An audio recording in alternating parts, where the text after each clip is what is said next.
नमस्कार दोस्तों, आप देख रहे हैं बोले भारत। बतरस के हमारे कार्यक्रम में आपका बहुत-बहुत स्वागत है। बतरस में हम अपने किसी खास मेहमान से किसी मुद्दे पर बातचीत करते हैं। आज हमारे साथ बातचीत के लिए हैं वरिष्ठ पत्रकार कुमार भावेश जी।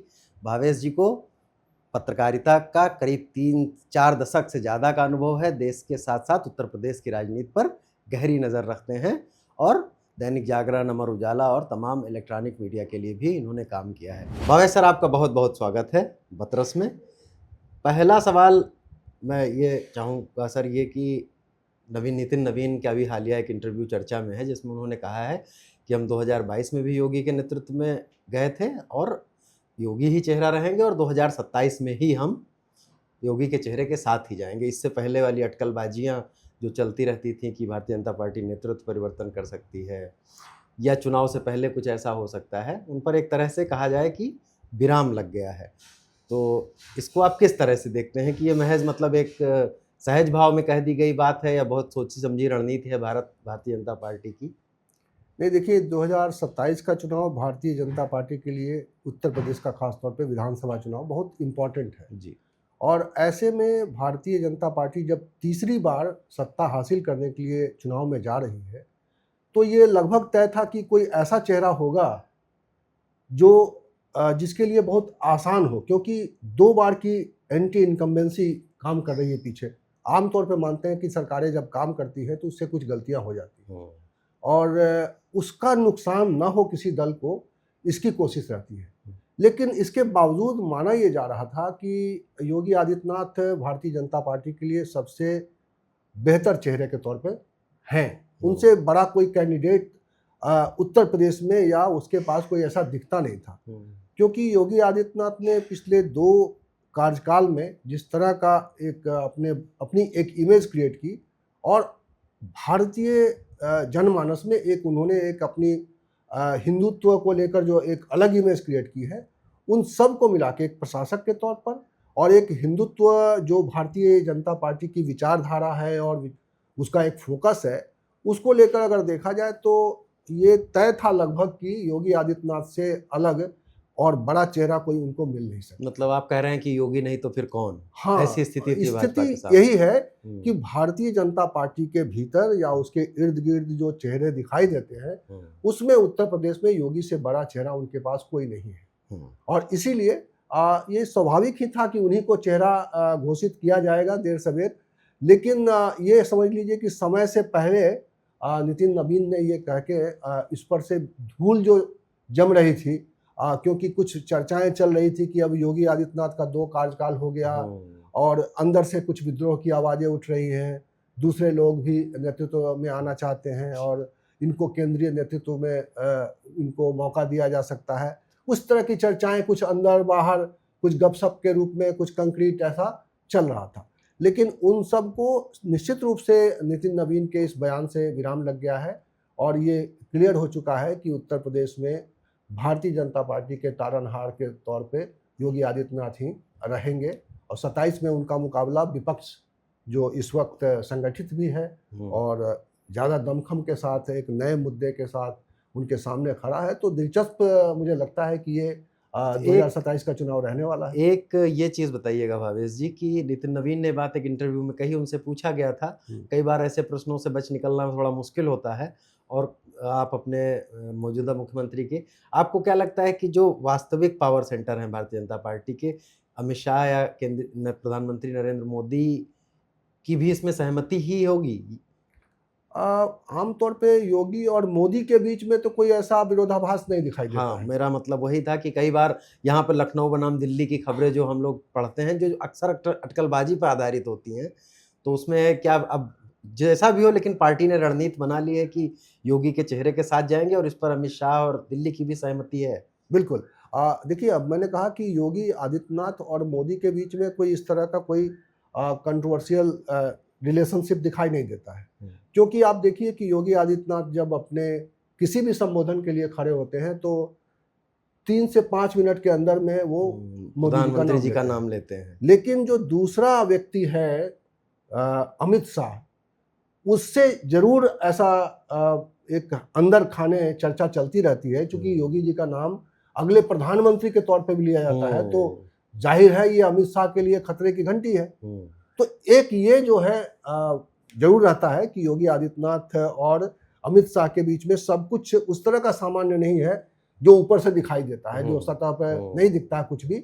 लेकिन आप ये कह सकते हैं कि जो दूसरे नंबर के, जो भारतीय जनता पार्टी में जो दूसरे नंबर पे दूसरी पायदान के जो लोग हैं, वो शायद योगी को उस तरह से पसंद न करें या वो उनको बहुत ज़रूरी न समझें। लेकिन मोदी के लिए मुझे लगता है मोदी और योगी की जोड़ी जो है ही ज़मीन पर काम करेगी और वही भारतीय जनता पार्टी के लिए अच्छा एक रिजल्ट देने की स्थिति में है। चलिए सर, अब आ जाते हैं, थोड़ा सा चुनावी साल है ये। चुनावी साल में ये है कि अभी ओबीसी पॉलिटिक्स का और 2024 के लोकसभा चुनाव के संदर्भ में ये देखते हैं कि कुछ ओबीसीज भारतीय जनता पार्टी से टूटे, ये बात तो दिखती है, रिजल्ट में भी दिखती है और जो ग्राउंड पर आपने तो देखा ही होगा। तो अब अगर इस तरह से इतनी दमदारी से, शायद भाई 2022 के चुनाव में तो योगी जी थे ही, इस बार भी कहा, आमतौर पे भारतीय जनता पार्टी मुख्यमंत्री के चेहरों के बारे में इतना बात कर नहीं रही है, कम से कम मोदी जी के समय तो ऐसा नहीं हुआ था। पता होता है कि यही होंगे लेकिन ऐसे नहीं कहा जाता है। तो ओबीसी पॉलिटिक्स में क्या अखिलेश यादव इससे थोड़ा खुश ही होंगे? उनको लगे क्योंकि जो ये चलते रहते थे कयास की ओबीसी चेहरा आ सकता है, या फिर कोई चेहरा नहीं करते थे तो एक संभावना बनी रहती थी कि नेतृत्व कभी ओबीसी के भी हाथ में आ सकता है। तो एक कई सारे राजनीतिक विश्लेषक कह रहे हैं कि अखिलेश यादव तो चाहते ही हैं कि भाजपा योगी के नेतृत्व में जाए ताकि उनको अपने फ्रंट पे खेलने का जोरदार मौका मिले। तो क्या आपको लगता है कि ये बात सही है कि अखिलेश के लिए ये इसी रणनीति पे अखिलेश काम कर रहे हैं, या वो कभी नहीं चाहेंगे कि भाजपा कोई ओबीसी मुख्यमंत्री दे उत्तर प्रदेश में? देखिए, जब ओबीसी की बात आती है तो अखिलेश यादव बहुत समय से पीडीए को लेकर काम कर रहे हैं। 2022 के बाद तो वो ये एक मुद्दा बनाने की कोशिश कर रहे हैं, या बल्कि मुद्दा बना दिया है कि इस सरकार में ओबीसी का उस तरह से से नहीं है, या जो लोग हैं उनको उस तरह का महत्व नहीं मिल दिया जा रहा है जी। बार बार नाम आता है केशव प्रसाद यादव का, कि केशव प्रसाद मौर्य का, कि किस तरह से उनको एक तरह से साइडलाइन करके रखा जाता है। दोनों के बीच तनातनी की भी खबरें भी आती है, उनको साइडलाइन किया जाता है, स्टूल वाला डिप्टी सीएम के तौर पे उनको पेंट करने की कोशिश की जाती है। ये दिखाने की कोशिश की जाती है कि ये जो सरकार चल रही है ये सवर्ण गवर्ण है ना। यानी कि योगी जी, जिनका पहले की जाति योगी के तौर पे तो उनकी कोई जाति नहीं है, लेकिन वो उनके पहले की जाति राजपूत जाति नाम से लेते आते हैं, अजय सिंह बिष्ट कहते हैं उनको। तो वो एक मुद्दा बनाने की कोशिश होती है, और एक जब योगी आदित्यनाथ को आगे कर दिया गया है तो निश्चित रूप से उनके लिए मुद्दा रहेगा। लेकिन अब देखना ये होगा कि जनता के लिए कितना बड़ा मुद्दा है ये, और सिर्फ क्या जाति ही एक मुद्दा है, या उत्तर प्रदेश में प्रशासन भी कोई बड़ा मुद्दा है। कि 10 साल में योगी का जो प्रशासन रहा है, जिस तरह से उन्होंने सख्ती के साथ प्रशासन चलाया है, वो कुछ लोगों को नागवार गुजरा। ऐसा नहीं है कि उनके विरोधी नहीं बने हैं या उनके विरोधी नहीं है, या उनको अनडेमोक्रेटिक नहीं कहा जाता है। जो उनका बुलडोजर उनकी पॉलिसी थी उसको बहुत सही नहीं माना जा सकता, लेकिन एक मोटे तौर पर यह भी धारणा बनी है कि वो बड़े सख्त प्रशासक हैं, और उस सख्ती की वजह से उत्तर प्रदेश में एक व्यवस्था कायम हुई है। एक भय नहीं कहेंगे उसको, कहेंगे कानून का राज्य कायम करने की ओर उत्तर प्रदेश बढ़ा है, जिसकी बार बार दावा करते हैं योगी आदित्यनाथ की 17 के पहले क्या माहौल था और अब क्या माहौल है। तो वो सारे जो पहलू हैं वो लोगों के बीच में होंगे। अखिलेश यादव के लिए ये निश्चित रूप से आप सही कह रहे हैं कि एक मुद्दा बन जाएगा कि भाई आपका चेहरा तो सवर्ण है, आपका चेहरा तो योगी है। लेकिन अब भारतीय जनता पार्टी के लिए अगला जो वो होगा, अगली चुनौती जो होगी वो ये कि वो किस तरह के लोगों को अधिक से अधिक संख्या में टिकट देते हैं, उसमें कैसे कैसे चेहरे हैं, और उनमें क्या यही जो अभी जो चेहरे हैं जिन्होंने शायद ओबीसी वर्ग को बहुत ज़्यादा राहत नहीं दिलाई है, वही चेहरे फिर से भारतीय जनता पार्टी के चेहरे के तौर पर लोगों के बीच में जाते हैं चुनाव में वोट मांगने के लिए, या कोई नया चेहरा आता है और वो उसको ओबीसी चेहरा के तौर पर भारतीय जनता पार्टी पेश करती है और उसके नाम पर वोट मांगती है। तो ये सारे सवाल रहेंगे 2027 का चुनाव। इसीलिए मैं कहता हूं कि बहुत ही दिलचस्प है, बहुत ही ज्यादा दिलचस्प होगा। मैं अगला सवाल पूछने जा रहा था, उसका आधा जवाब तो आपने पहले ही दे दिया। देखिए, दो चीजें हैं। अगर योगी आदित्यनाथ में की जो छवि का जब आकलन किया जाता है, तो आपने जो जिक्र किया कि एक उनकी सख्त प्रशासक वाली छवि, एक आक्रामक हिंदुत्व तो सनातन जो भी कह लीजिए वो छवि। लेकिन भाजपा के सामने एक समस्या ये भी है, जो कि वो पिछले काफी दिन से मैनेज कर रही है, ओबीसी पॉलिटिक्स की। उन्होंने प्रदेश अध्यक्ष बदला अपना, अब महाराजगंज से वो पंकज चौधरी को लेके आए, क्योंकि एक धारणा पार्टी में भी बनी कि पिछली बार कुर्मी समाज का वोट टूट गया। मैं एक नाम ले रहा हूँ, दूसरे और तमाम सारे लोग भी गए। समाजवादी पार्टी में कुर्मी सांसदों का स्ट्राइक रेट भी काफ़ी अच्छा रहा। तो अब इन दो बातों को जो साधना है बीजेपी को, अभी बीजेपी चुनावी साल है, 2-3 मौके हैं, जैसे भी पंकज चौधरी को अपनी टीम बनानी है, कह दीजिए कि संगठन में बहुत सारे नाम आने हैं, मंत्रिमंडल विस्तार होना है। तो क्या अब आपको लग रहा है कि अब चूंकि अगर सीएम योगी फेस होंगे, तो फिर संगठन और सरकार में ओबीसी चेहरे बड़े बहुत सारे भरमार होने वाली हैं, उनके बहुत सारे आने वाले हैं? नहीं, देखिए, क्वेश्चन तो पंकज चौधरी की टीम और मंत्रियों दोनों के संदर्भ में बताइएगा। नहीं, बिल्कुल, भारतीय जनता पार्टी के सामने मैंने कहा कि ये चुनौती है, और ये बड़ी चुनौती है, क्योंकि इसको मुद्दा बना चुके हैं अखिलेश यादव।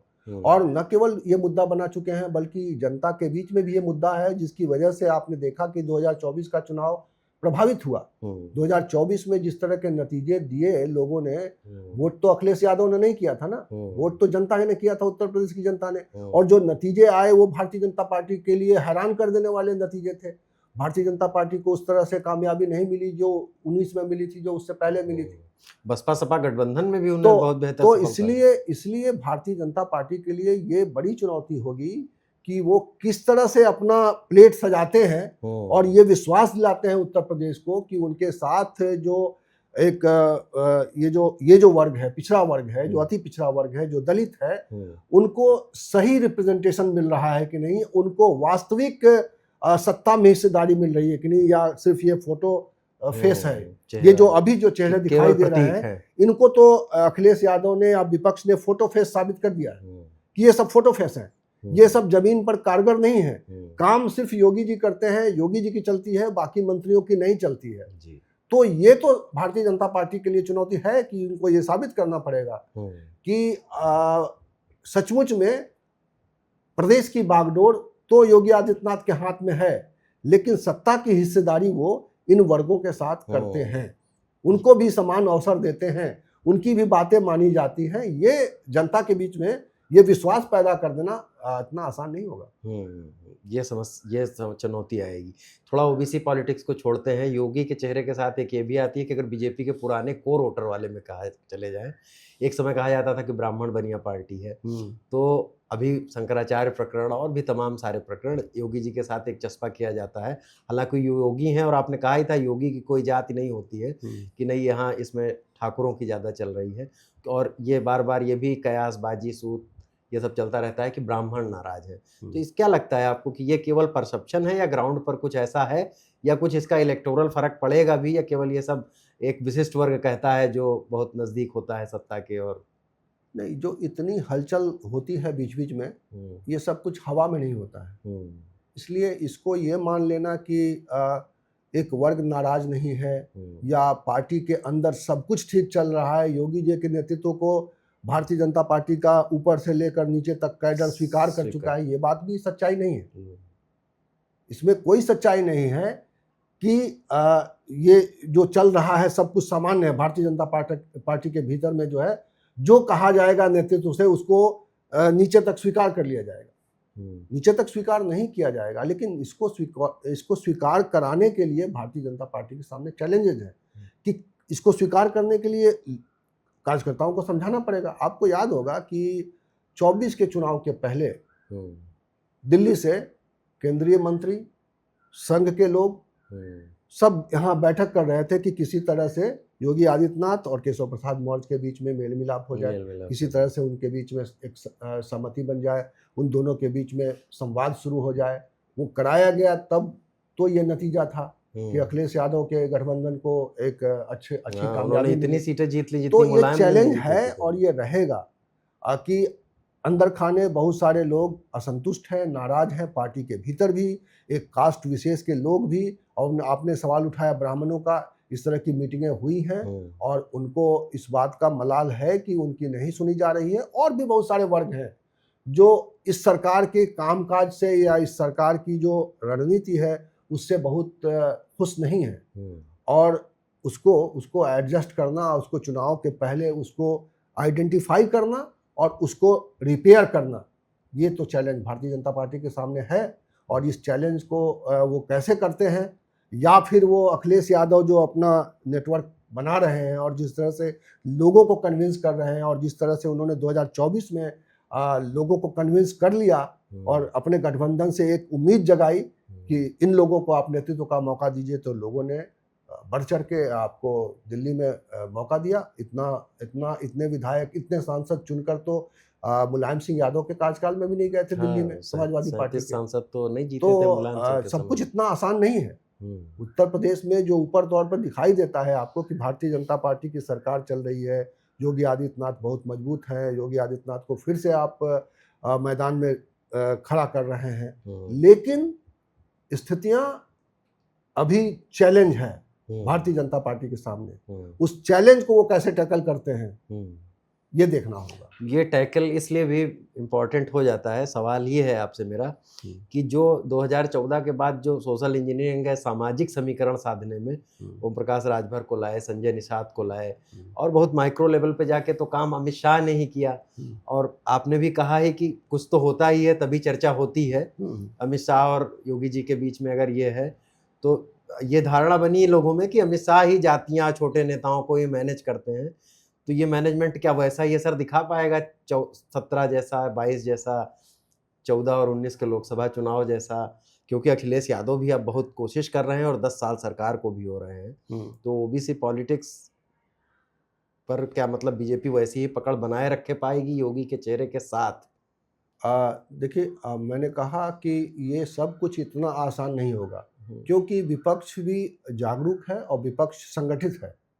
तो इसीलिए मैं कह रहा हूँ कि ये लड़ाई बड़ी दिलचस्प है और इस लड़ाई में कौन क्या किस तरह से कदम उठाता है और कौन गलती करता है या किसका मैसेज गलत जाता है जनता में, ये बहुत मायने रखेगा।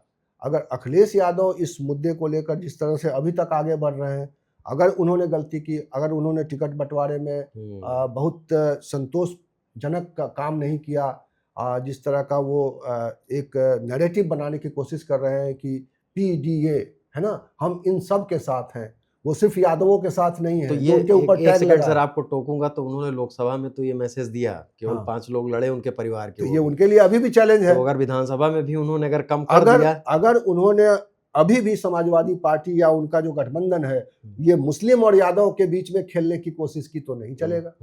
नहीं तो वो अभी तक तो लग रहा है आप जुबान पे पीडीए रखे हुए हैं, तो आप पीडीए का बकेट लोगों के सामने परोस रहे हैं कि नहीं परोस रहे हैं, तो ये तो उनके लिए भी चैलेंज है ना। तो अगर वो बकेट लेके आते हैं, वो यादवों का खेल नहीं करते हैं, वो मुसलमानों का सिर्फ खेल नहीं करते हैं, उनके ज्यादातर उम्मीदवार मुस्लिम और यादव समुदाय से नहीं है बल्कि सभी समुदाय से हैं, जिनकी चर्चा कर रहे हैं अखिलेश बार बार अपने बयानों में, या जिसका दावा वो कर रहे हैं कि हम पीडीए के लिए राजनीति कर रहे हैं, हम पीडीए को मतलब सक्रिय करना चाहते हैं उत्तर प्रदेश में।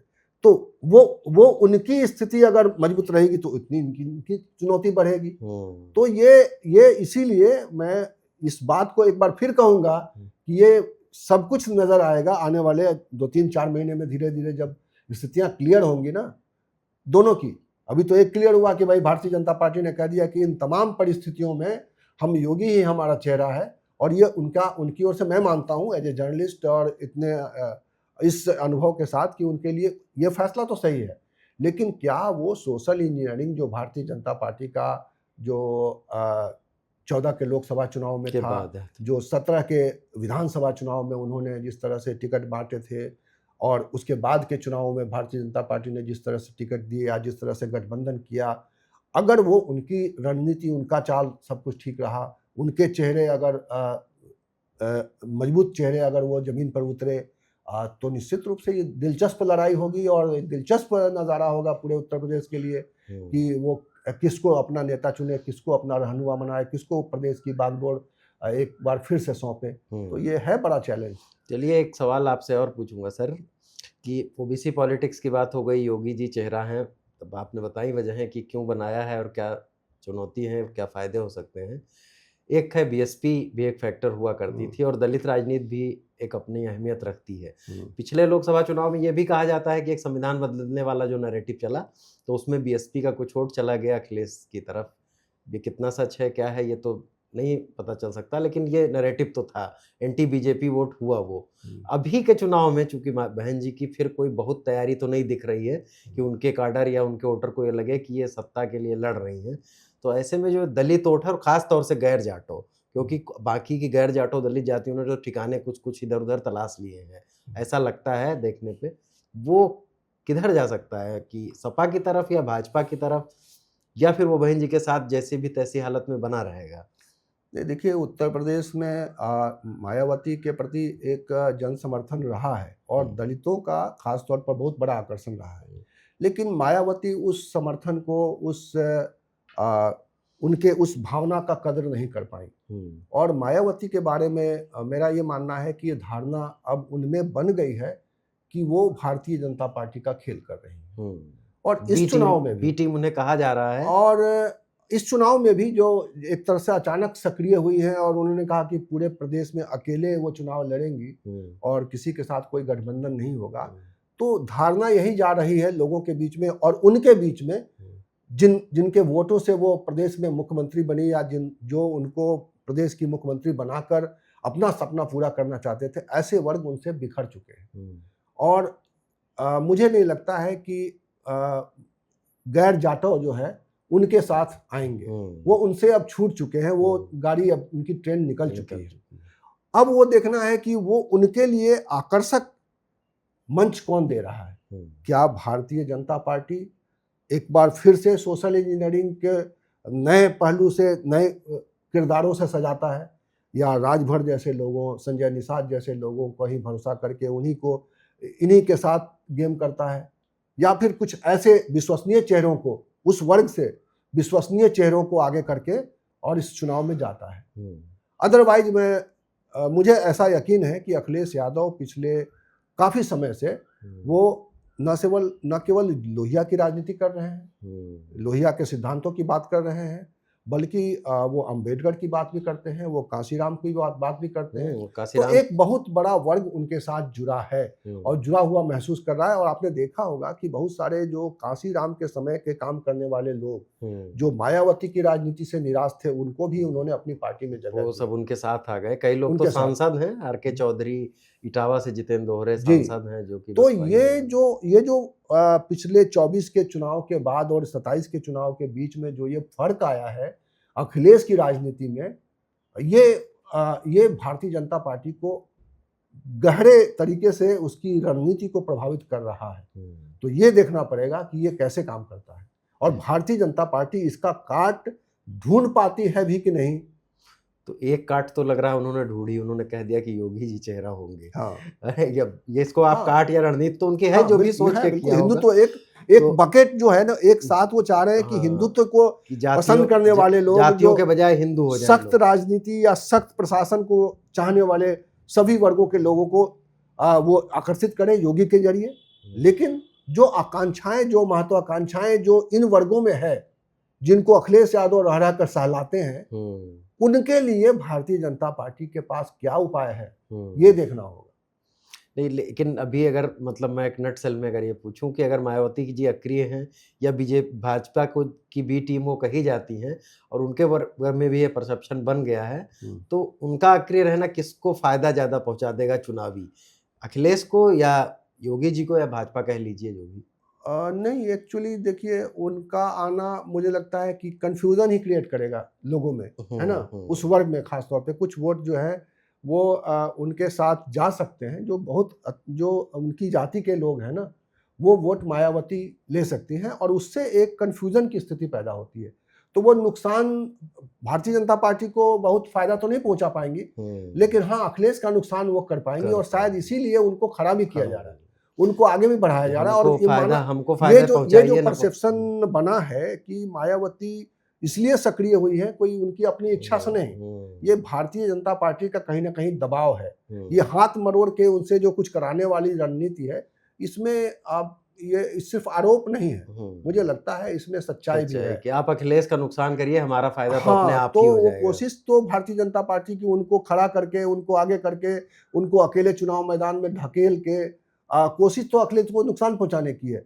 लेकिन चुनावों के दौरान जब ये माहौल बनेगा, तो अखिलेश के लिए ये भी मुद्दा बनेगा कि देखो कैसे घेरा जा रहा है, कैसे आपके अधिकार, अब आपके लोग चुनकर राजनीति में ना आए और आपके लोगों को सत्ता में अधिकार ना मिले, इसके लिए क्या क्या करती है भारतीय जनता पार्टी। और ये समझेगी पब्लिक कि नहीं समझेगी, ये वक्त बताएगा। हाँ, ये तो लेकिन ये कितना मुद्दा होगा। कितना समझा ले जा पाए। हाँ, हाँ। ठीक है सर, आपने उत्तर प्रदेश के योगी का भारतीय जनता पार्टी के चेहरा होने पर और पूरे आने वाले चुनाव के में क्या राजनीतिक परिदृश्य हो सकता है, इस पर हमसे बात की। इसके लिए आपका बहुत बहुत धन्यवाद। वरिष्ठ पत्रकार भावेश जी के साथ हमारी बातचीत आपने सुनी, जो कि उत्तर प्रदेश में योगी के भाजपा ने के चेहरा घोषित कर रहे हैं और बाकी परिदृश्य पर भी उनसे लंबी बातचीत हुई। अगले बतरस के अगले एपिसोड में हम फिर किसी और अतिथि के साथ आपके साथ बतरस लेके आएंगे। तब तक के लिए इजाज़त दीजिए। नमस्कार, धन्यवाद।